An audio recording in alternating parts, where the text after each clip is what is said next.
Hey everyone, Luke here, and yep, we're back doing the Doctor Stone reviews again, and we're continuing on, just carrying on with this trend of just the exposition from Whyman, which, hey, I'm all for. It's something we've been wanting for the past 3 years, and yeah, next week, by the way, or this week, I should say, because we're in the new week. So this Sunday, 5th year anniversary chapter. So really looking forward to that. This chapter coming up, and the chapter after that.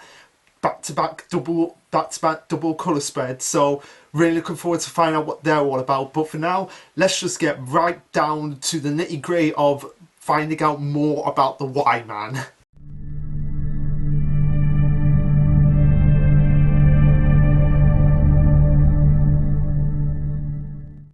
Okay, so this will be chapter 230, titled Human. A bit of a contrast to what was the title of the last chapter, which was Whyman. Now we're getting titled Human. So nice bit of parallel there, kind of opposite attracting there. Now, first thing I want to talk about is the actual cover page itself, which features Senku and Kohaku, like that.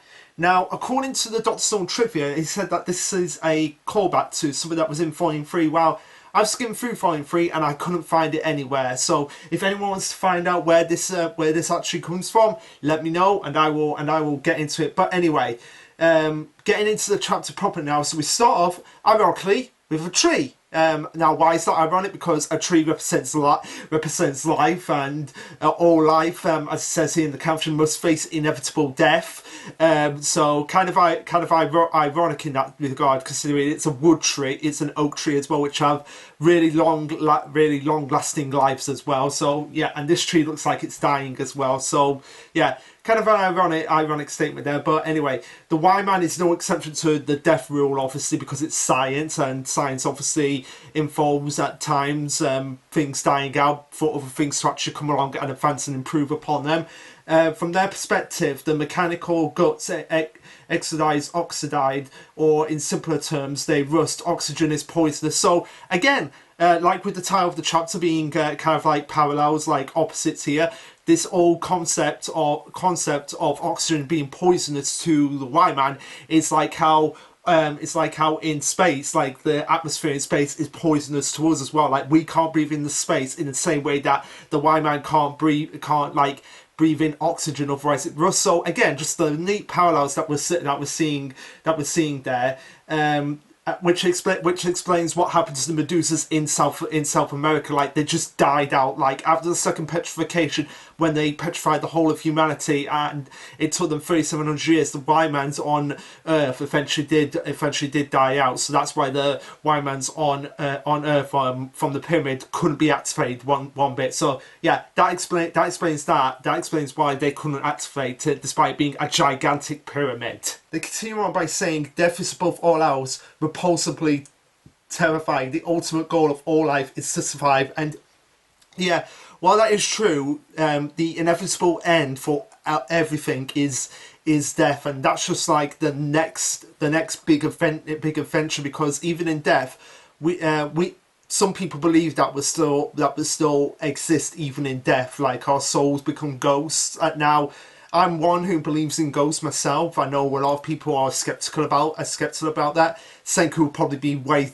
skeptical about that and would want to use science to figure out if someone is tangibly there as a ghost. But anyway, some people believe on that and just believe like, hey, it's the next big thing, and we just gotta take it when it comes for us. But the whyman is having none of that. It's like actually scared of death, actually scared of dying, which is why it came up with the idea of the petrification turning into stone, because that was an escape and granted an eternal life because you're frozen in stone. So like you're always alive, you're never gonna die once you're in the petrified state. But again, at the same time, that's the whyman dictating what it thinks people want, and in its mind, in its logic banks, it thinks like, if we petrify people, that gives them eternal life, so that they'll be more grateful for us and be able to reproduce us. But they're not considering the aspect of like, maybe some people don't want that, and they actually are like, I'm okay with dying, I'm okay with leaving behind my legacy so that it can be passed on to the next generation, which is something that I just cannot comprehend. So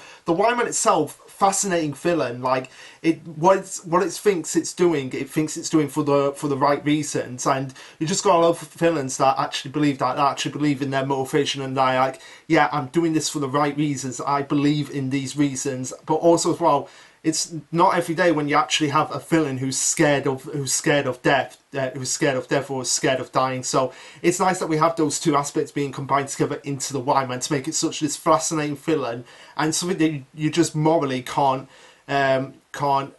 negotiate with no matter what you do, because it's always flowing on logic, and its logic is like petrified state, eternal life, humans will be happy, no question about that. So really fascinating angle that Inagaki has taken with the Whyman. The Whyman continues on by saying, oh yeah, petrification state, nothing could be more wonderful, and yet they're rejecting the stone. Why? So obviously we get the angle of like, why are you rejecting the stone? Why don't you want to be petrified? Why do you want to die? That's basically what it's saying. Like, do you want to die? Do you want to not live forever? Why are you doing this to me? I'm doing this a favor for you guys, and yet you'll reject it. Why? So that's its own question. Like, why aren't the humans petrified? Why are they running around the earth? So again, fascinating angle, really fascinating villain.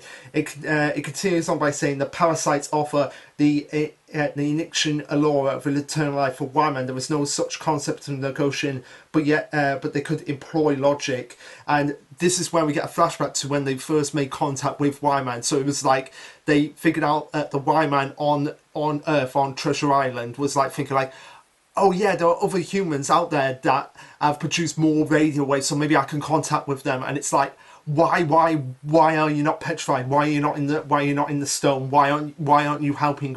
Why aren't you helping you guys? And then this is when we get the flashback to Senku defeating Ibara, where he says 5 meters 1 second. So this takes away my theory that I had in the last stream, not the stream that we did yesterday, but the stream with the week before, when I thought that the Whyman was always using Senku's voice, but no, it seems like it only picked it up here because that was the first time Senku was able to directly speak into the Medusa itself, and able to produce the radio waves, as the Whyman says, like the petrification wave was voice activated via radio waves, because since it can't survive in oxygen, like the Whyman itself, it can't survive in oxygen without proper maintenance from humans. It seems like it can't activate the petrification beam on Earth or in oxygen, hence why it needs someone to voice activate it, which makes sense. That makes sense, because now that we have the Whyman back in space, in its atmosphere, in its primary atmosphere, or primary lack of atmosphere, it's able to communicate no problem now. It continues on by saying, then the same method will be employed, the same frequency with the same voice, which explains why it had Senku's voice.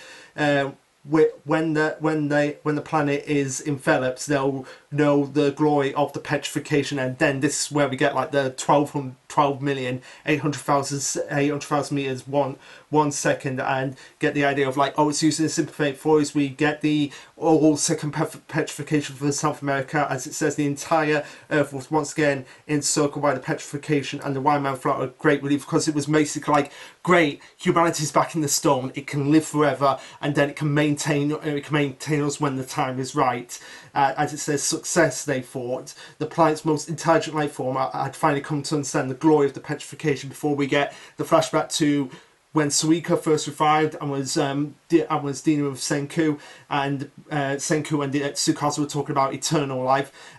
Then we get the Whyman saying, once again, humanity began exchanging radio waves while reviving the petrified population. And this is where we get like the Whyman being like pretty much a threat at this point, with this message of, do you want to die? When it was like, why do they reject everlasting life? There's no logic to that. Perhaps the truth is, do you want to die? Basically saying like, do you not want to be in eternal state? So an absolute threat from there, as I've come to take it. We cut over to the point in the flashback where Senku put the Medusa in a vacuum tube, which in their minds it thought like, okay, the Medusa can't activate when it's in a vacuum, but of course they were wrong about that, as the Medusa was like, oh great, the poison's gone. Basically, I'm out. I'm not in the oxygen anymore. So now I can activate myself, which explains why Gen and Yo were petrified in that chapter. So it wasn't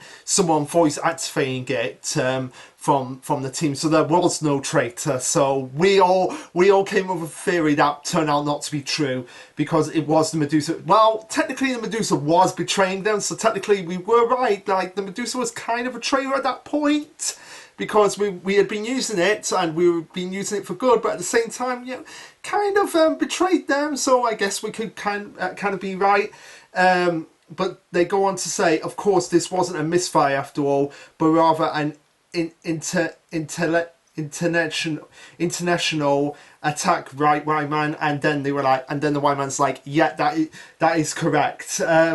And then Senku brings up like, oh, there's just one thing I need to clear up here. And I love this bit from Taiju, because like, one thing I'm still in the dark about all of this, which I think a lot of people on Earth at this point are dark about this, because they're all hearing this. It's the first time they're hearing like, wait a minute, petrification? Eternal life, immortal, what's going on here? And Gen's like, oh, allow me to summarize, because I bet he's thinking like, oh my god, I've got to summarize for Taiju. Yeah, it's difficult, Gen, I know. Anyway, he goes on to say, after petrification, the smartest beings, the whyman, thought we'd say, thank you kindly for eternal life. We'll take good care of you now. That was the goal the whole time. But of course, we're not grateful, because we're like, hey, we want to live our lives, whyman. Don't be dictating our lives for us. And Senku goes on to say, I get you want us to use our science to replace your batteries to create more of you, but you seem to be forgetting one little thing, whyman. You guys kind of caused this in the first place, because because you petrified us for thousands of years and destroyed scientific civilization, which was the key to your whole operation at this point. Why shoot your own plan in the foot like that? And the whyman is just like, yeah, he's kind of got us there. Before it explains, like, okay, upon arrival on the satellite, which they're referring to the moon, they discovered the discovery of the abandoned space traveling equipment, which was the flag and the little equipment that was left behind by the NASA space team. So Neil Armstrong, Buzz Aldrin, and the third guy. I keep forgetting what the third guy is. What the third guy is called. They concluded that implication of intelligent life form that alone stun its undone faster by higher brain activity, yet thousands of years to awaken were required.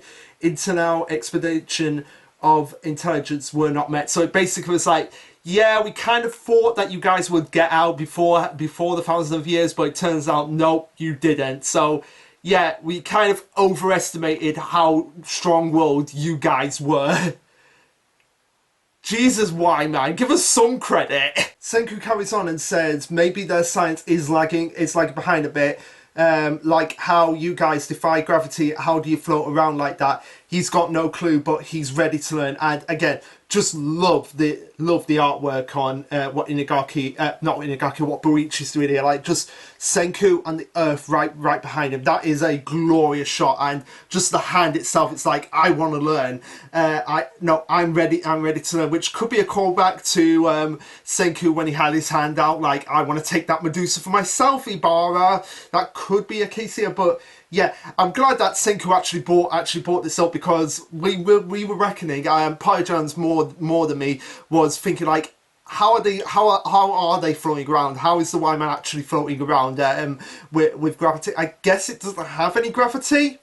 I guess that's just the most logical explanation for it, but no, there has to be a more explanation for this. But I'm glad that we're actually getting these explanations for the whyman, its motivation, its purpose, why it was doing the attacks in the first place, why it is so, I guess, pissed off at humanity now. But the thing that we need to know, the thing that we need to know is where the whyman came from. I think that's the next question that Senku needs to answer. Like, okay, where did you guys come from in the first place? Like, what is the deal with you guys? So, yeah, that is something I think we all are dying to know. But yeah, this panel of Senku with the Earth behind him, just like he's written, that's going to be the thumbnail of the video. Just a really glorious shot there. He goes on to say humanity's throne-blown civilization is still only 1,000 years old, so way behind what the whyman is capable of. Now, of course, we're not far behind from AI or artificial intelligence because, like I said, got Syria, got Alexa now, which are basically the AIs of today. So yeah, we're catching up to pretty much the whyman, but I mean, we're not at that point where we can petrify ourselves in stone. Senku continues on and says, "Our lives might be fleeting, but we've got 7 billion people." Well, actually, how many people are in the Earth right now? How many people on Earth in 2019, which is, okay, let's say 2019 because that's when Dr. Stone in the timeline actually started. It started in 2019. So how many people were on Earth? Okay, 7.6 billion. So okay, we're not that much up to 8. Actually, how many people? World population 2022. Let's have a look at that. World population 2022. Okay, so we are getting close to 8 billion people. We're at 7.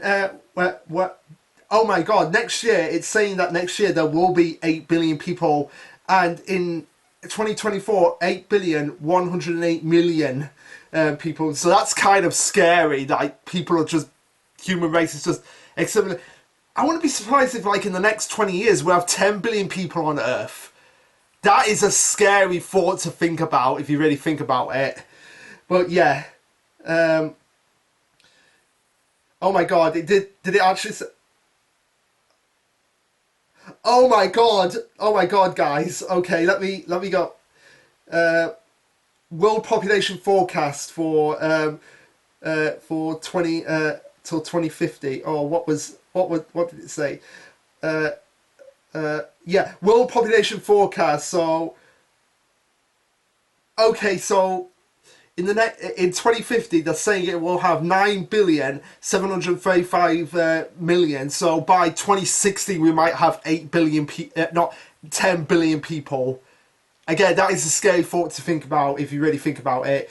But anyway, back to the chapter itself. So yeah, they do have 7 billion people. Well, 7.6 billion, Senku. Get accurate. You're a scientist. You know numbers. Get accurate, man. Anyway, he says on that note, why, man? I want to negotiate just you and me face to face. And this is when everyone's freaking out here because this is kind of like a bit awkward because even though Senku wants to negotiate face to face, he's gonna have to explain at some point what the plan actually is, what his plan actually is. Now, me and Pyjaz, we did have some theories. Now, one of the regulars of the stream, Sky said, kind of disagreed with my idea of it, but we'll get into it when we get into the end of the chapter. Now, in terms of everyone freaking out, now, I think Senku is actually going to negotiate face to face, but he doesn't want any outside influence from other people influencing his decisions. He want to be like, this is my plan and my plan alone, and when I get out, I'm going to tell you guys. Although it is kind of stupid, if you really think about it, because he has all these brains here, so that he could have people telling him, no, do it this way, so that he doesn't regret any decisions he makes. We then see the whyman just engulf his Senku in just millions of Medusas as it creates this fantastical sphere of just like this ball of swirling energy, kind of there it is, kind of reminiscent of when Pegasus took Yugi to the Shadow Realm in Judah's Kingdom. So like, it's basically a sphere so that no one can get in, no outside influence can influence it, unless you have power of friendship, which is what happened there. But I do love you have this one little speck here of just Kohaku and Stanley, and Stanley's just got his gun there. Like, Stanley, what are you gonna shoot at? Seriously, man. But anyway, getting back into the chapter proper. Which I will do in a second if my phone will actually work with me. So yeah, we have the swirling vortex of doom as we see Senku just standing on a pillar of Medusas, just face to face with, I'm pretty sure this is the whyman that they brought up from Earth. As the whyman says, the whyman transmits information solely through electrical waves. The device surface around those waves, so any transmission within a sealed sphere. Now, I don't remember what the name was that Pyjan's brought, but I'm sure he'll comment on in the actual comments. As it says, would be contained and unavailable to the outside parties. As Senku says, if you guys are willing to lend us your bodies, then we've got real shot at this. It sounds crazy, but hear me out. And Wyman's like, lend me your bodies. As Senku says, the whole universe, I better get excited. That's where the chapter ends. Okay, so interstellar space travel. That's basically the theory that me and Pyjams have gone with it when we did our stream. So like, where Wyman's going to give them their bodies to create interstellar travel, to possibly go and find the people that created them in the first place, because I think it is pretty clear now that there's other intelligent life out there in the Dr. Stone universe that created the Medusas to begin with. Now, I would want them to be more humanoid, like kind of look like us, but have a fairly different, like, perfect example is Sato from Power Rangers Dino Fury, the Red Ranger of Power Rangers Dino Fury. He looks like us, but he has an antenna on his head that could come out. But he's still a humanoid being that looks like us. So I'd like something like that, like not outrageously different design, not different skin color, like maybe 6 fingers on each hand, nothing like that. If that's the case, I'd be perfectly happy with that, because it still looks humanoid for us to think like, okay, it's not too far-fetched and not too out there as an alien species. Now, in my opinion, I would like it to be a sequel series. That would be the best thing for me. Like, we've negotiated with the Whyman, we're going to do Interstellar Travel, we're going to get Dr. Stone Part 2, Space Adventures. Now, I would love that, because then Inagaki and Breach can just go all out, go crazy with the science fiction angle of Dr. Stone. Like, we've had the realistic science of the first part, but now we get into proper science fiction territory with Part 2. Now, if that happens, I'd be perfectly happy with that. Like, I know Sky said is not a fan of that, and I can understand that. You want stories to end, but at the same time, I'd really want more to do with Dr. Stone, because I just love this story so much, and I want to stick with these characters as much as possible. So that's my takeaway from all of this. So yeah, pretty short review this week. But again, it was more exposition, and we're only now just starting to get into the negotiations with Whyman. So yeah, I can see this going on for maybe the fifth chapter and the chapter after that, and then after that, who knows how long Dr. Stone is going to last at this point. I'm saying 250 till the end of the story, unless we do get Part 2. Who knows? I mean, we've got Fairy Tail 100-Year Quest, we've got JoJo's Bizarre Adventures parts, we got Chainsaw Man parts, we got, but no, nobody references that series based on that series that about Naruto's kid. No, nobody mentions that series. But anyway, yeah, that's the thing I'm just getting at here. There's more like sequel series happening here, and prequel series. Like, it's pretty obvious now from what I know, what little I know from Fire Force, that it's a prequel to Soul Eater. So it's kind of like Fire Force is Part 1, Soul Eater is Part 2. So again, I wouldn't be surprised if Inagaki does go down that route, but if he decides to end the story here with just Dr. Stone ends, I'll be alright with that, because I've got other series to talk about and review, and I've still got the live streams that I'd want to keep going as much as possible with Party Jams. It's all down to whether we've got time at the end of the day, and if he's busy in the week, then that's fine. We can always skip a week if he hasn't got time to do it as well. Perfectly fine to do that. Like, so Party Jams, if you are watching, I'm perfectly fine to do whatever you want to do with the live streams. Whether you want to just skip a week or do it a bit later than what we normally do, that's perfectly fine with me. But anyway, guys, what did you think of this chapter? Let me know. Like, subscribe, comment, all that jazz. And this will be Lasherluke signing off. Later, guys.